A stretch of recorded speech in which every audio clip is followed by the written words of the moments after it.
Welcome to the daily update, where I'll go over the action in the market for Wednesday, November 20th, and we'll see how things look for Thursday, November 21st.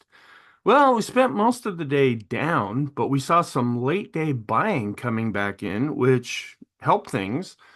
Now, there was a problem, I believe, with stockcharts.com. Their data was not displaying while the market was open, and some of the charts that I usually use have it for the 19th, not for the 20th. So there's a few fewer charts in today's video, but we're still able to look at things and come to a conclusion. The market's pretty much ignoring what's going on geopolitically. Nvidia did come out with their earnings, and even though it was quite good, it was down about 2.5%. Right before I started recording, I checked that out. That's pushing the futures down for the S&P, for the Dow, because Nvidia is now part of the Dow, also for the NASDAQ and NASDAQ 100. So we'll have to see if things improve before the market actually opens for Thursday's session. Please feel free to check out the SPX Investing Program. It's up, it's going. There are additional videos that I post there that I don't post on YouTube or Rumble. There's a link that'll take you to the website or to a video, and one of the benefits is you get immediate access to these videos as soon as they are posted. The daily video is really the foundation of the analysis that I do, with all the weekly videos tying into the daily video. Okay, right at the open, we did have a lower open. Prices fell down below the daily pivot at 58.99. You could say 5,900 at this case, or at this point, because that's a psychological level. The more we bounce around that point, now it's becoming a technical level. Technical level, it was calculated for the daily pivot in Wednesday's session, and we found support a little bit below S1 at 58.74. Then we chopped between S1 to the downside and the daily pivot to the upside, but we did see some buying near the close, which took prices back above the daily pivot and just barely above the unchanged level to close unchanged on a percentage basis. So we were up, but nothing there. But looking internally, there was an improvement as the day unfolded and we got into the close. We were still below average with volume, and we are positive still in the short, intermediate, and long term as measured by the moving averages. And interest rates, they're kind of putting some pressure on stocks here. Inflation seems to be under control. Geopolitical things going on between Russia, Ukraine, which could involve NATO and the US. Market's not really paying attention to that. Things between Israel and Iran, market's not really paying attention to that. The pop news still is about all of the appointments for the cabinet in the upcoming administration. And that's what everybody's kind of fixated on right now. So some comments, some late day buying improved earlier week price action, because we were looking more negative, but right at the end, we saw some buying coming in. Nvidia's down, like I said, last I checked, about 2.5% in after hours trading.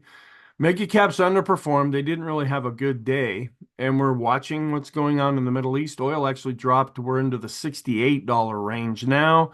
And we're keeping an eye on any kind of escalation in the whole Russia-Ukraine situation. Fed Governor Bauman came out and indicated that she would like to proceed cautiously. Now, this is not the Fed chairperson, but when these folks listen, it's the Federal Open Mouth Committee here. They love to have people listen to them. And so there was a statement said that we'll proceed cautiously in bringing down the policy rate after today's $16 billion 20-year bond auction met weak demand. That was another thing that was weighing on the market. So now you're hearing some things coming out that, well, just proceed cautiously. Isn't that when you take your driver's exam? Isn't that the answer to most of the questions? Proceed cautiously. And we still have the Sean trend meter, which is looking extreme, but not really extreme. And it's kind of chopping along sideways a bit here. And there is a concern about that the Fed will be able to actually cut rates at the next meeting. There's doubts about this as economic reports are coming out. The dollar was up and interest rates were up. We closed at 4.41% with a 10-year yield where we had been at 4.38%. And we were at 4.41% after Monday. So we've just kind of done a big round trip here. We're still inverted with the 10 to the 3-month yield curve. We're uninverted with the 10 to the 2-year yield curve. Sentiment just ticked up one little notch. We're just 1 point into the positive side, but when you take it all together in that range, it's considered neutral. And we are not trending now. The ADX in the short and intermediate term has dropped below 20. When we're above 20, that's trending. When we drop below 20, we're now not trending, but we're still positive. Even though both lines went down, the green line's just barely above the red line. And I'm keeping the bias at mixed because we had some internal measures that are still showing weakness, even though we were unchanged on the day. And I'm keeping the momentum at mixed. And this is more indicative of a non-trending environment. So we just had the weekly MBA mortgage applications index. It came in up 1.7% with purchase applications and refinance applications both being up 2%. Here is a chart of that after we had been seeing negative weekly reports coming out. Now, for the second week in a row, they're actually somewhat positive. And then looking at Isabel Net blog charts here, this is put out by Real Investment Advice. This is the valuation based on forward and trailing operating earnings per share, where we have the PE, that's red. This is based on trailing earnings, and then the forward estimates. We're getting pretty high. This is the one that I go over every week, the one in black here. We're at 21.54, and we're above that 20 level.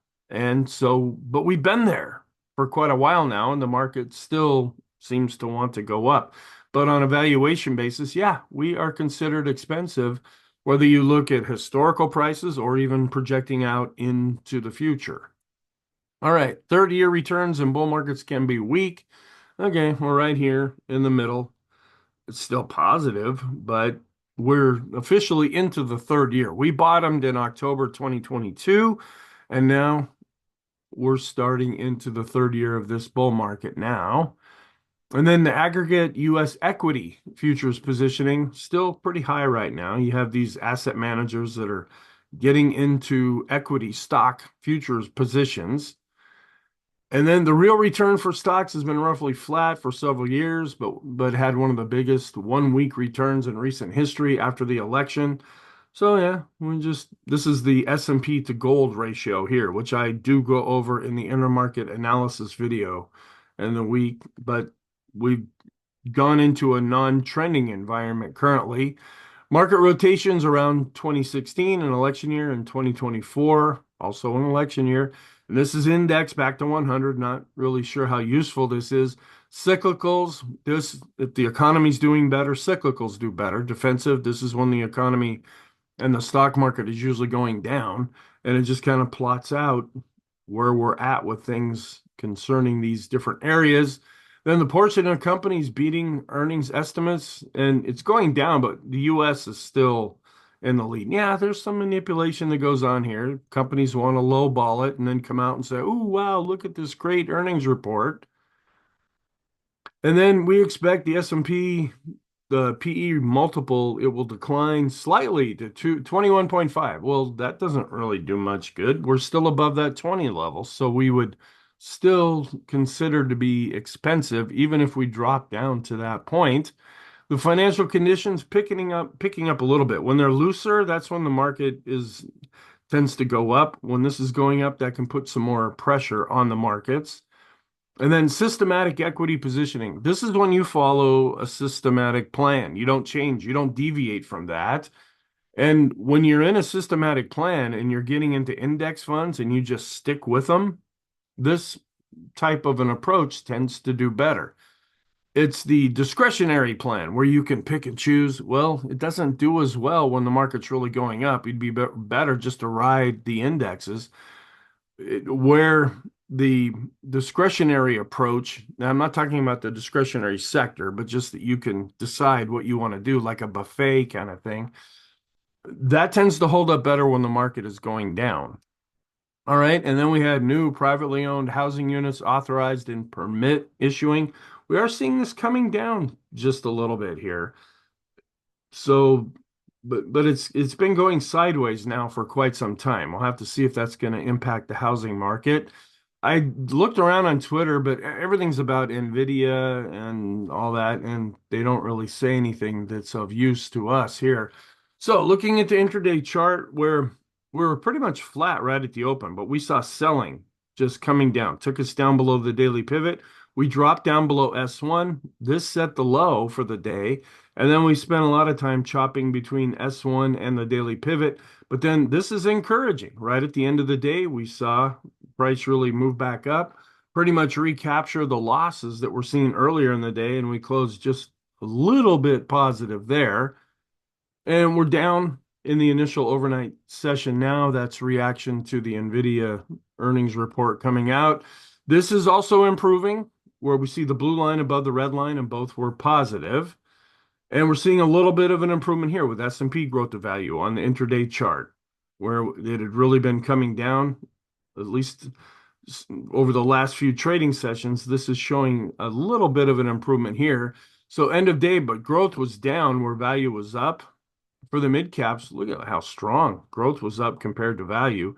And for small cap growth, and this is, take this a little suspect because it's with the mid caps and small caps and NYSE. That's where the data seems to be kind of messed up right now. But small cap growth, according to this, was up where small cap value was down. I'm only showing the growth to value ratio here for the S&P because that the other charts were not updated. This is still holding up okay and still in an uptrend. And we're still above the rainbow when we compare the growth to value ETFs and do a ratio there. Still holding up okay with discretionary to staples. And large cap growth was up slightly, but still has a ways to go to get back to all-time highs. So here's where we're changing now. We're dropping below 20 with the ADX. So now we're in a non-trending environment. Now this chart is intermediate term, and you can see both the green line and the red line are going down, and we're below the moving average. So the market's just picking up a lot of non-trending currently. And we're seeing that in the short term. We're even further below 20, but both the red line and the green line are going down. So short and intermediate term, for the time being, we are not trending. And we were below average with volume.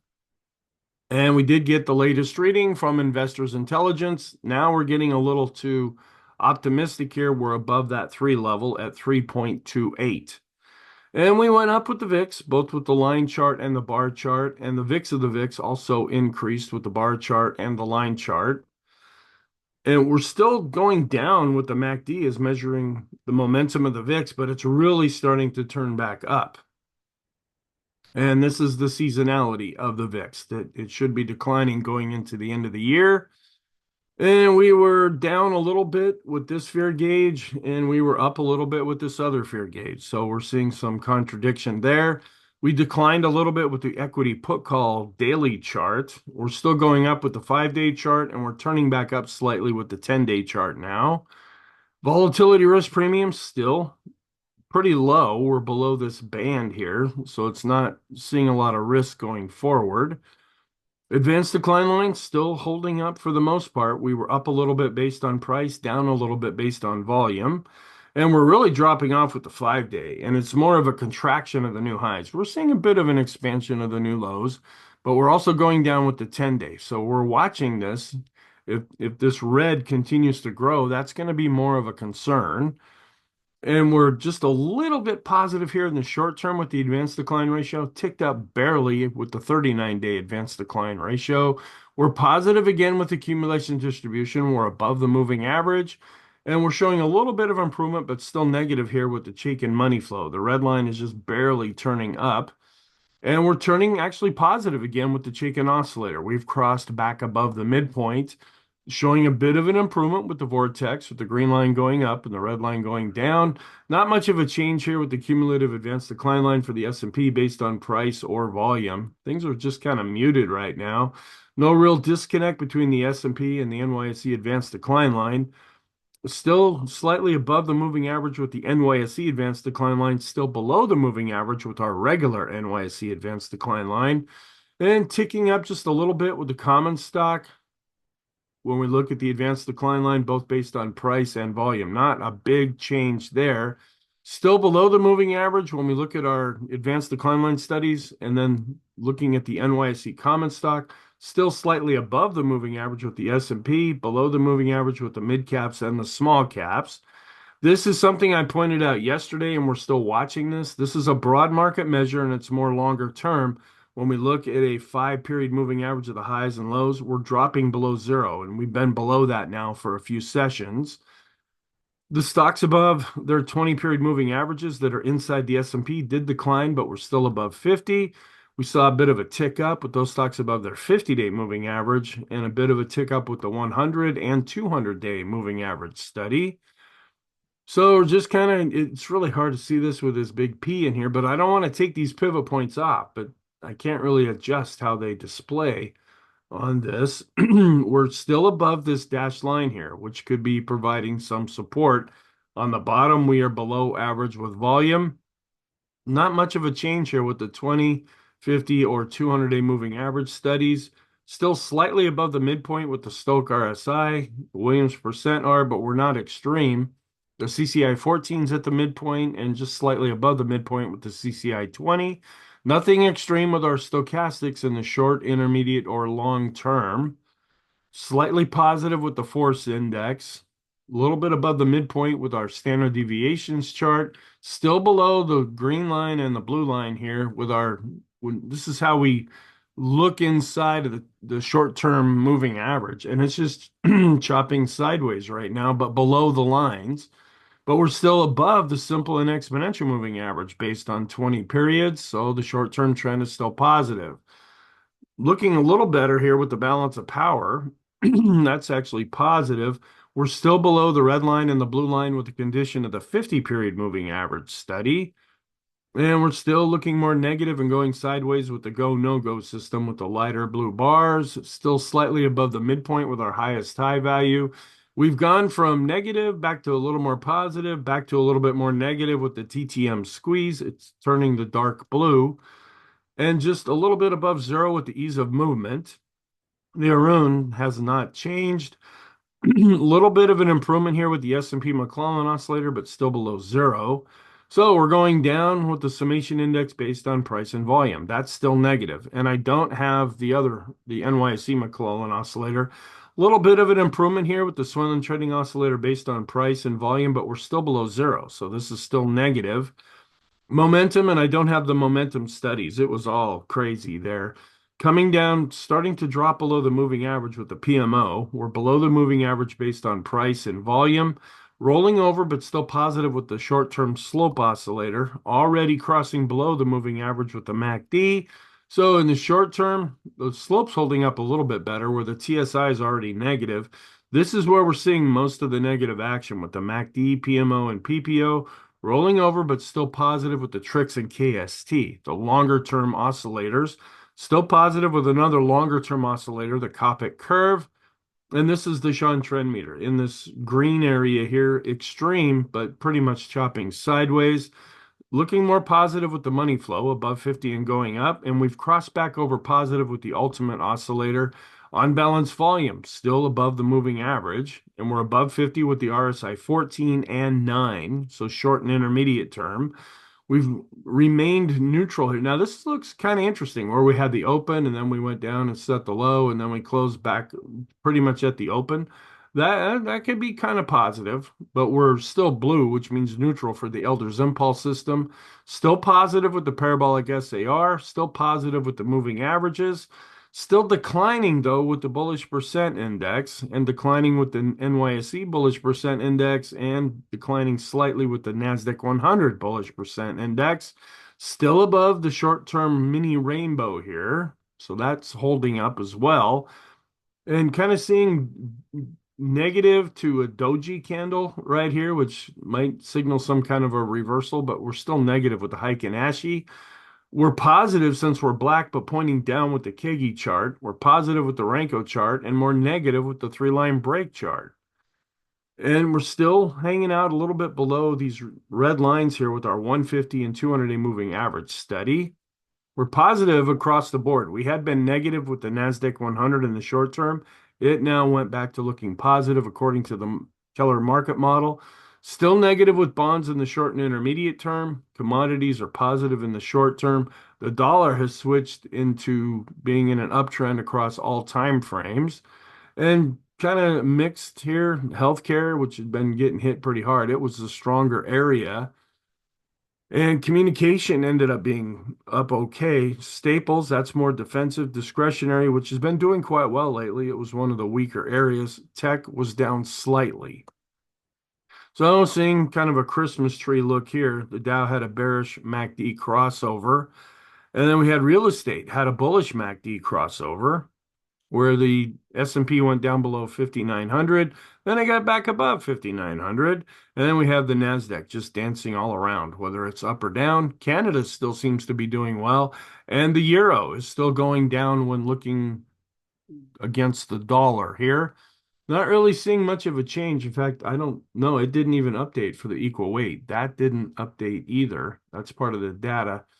We've gone from negative to neutral with the diamonds. I don't even have the Dow chart here. The NASDAQ is still holding out above this R1 pivot point, and the NASDAQ 100 still above this R1 pivot point as well.